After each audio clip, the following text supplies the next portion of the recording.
भारतको भूमि मिचियो भन्नुभयो। भारतले नेपालको जग्गा मात्रै हैन, नेपालले पनि भारतको जग्गा धेरै ठाउँमा मिचेको रहेछ। यो कहाँनिर मिचिएको हो, यो चाहिँ छिटोभन्दा छिटो हामीलाई पनि अवगत गराउन पर्यो र यो कुन विषय हो, यो गम्भीर र आपदजनक विषय हो। प्रधानमन्त्रीले तथ्य बिना दुई देश सीमाबारे बोलेको कुरा यो सत्य हो भनी राखिन पर्यो। यदि यो असत्य यो कुरा सही होइन भने रेकर्डबाट हटाइयोस् भन्ने म माग गर्न चाहन्छु सम्माननीय सभामुख महोदय।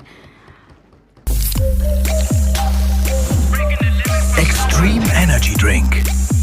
पहिरोको अवस्था प्रधानमन्त्रीज्यू आउनुभयो, यो त सकारात्मक कुरा नै हो। तर पनि यहाँ यस्तो लागिरहेछ आज हाम्रो यहाँ सदन चलिराख्दाखेरि सरकार भनौँ या सत्तापक्ष भनौँ उहाँहरूलाई सहज हुने कुरामा चाहिँ हिजोको अभ्यासलाई फलो गरिराखेको छ भने उहाँलाई असहज हुने कुराहरूमा चाहिँ नियमावलीलाई संविधानभन्दा माथि नियमावली राखेर भइरहेछ।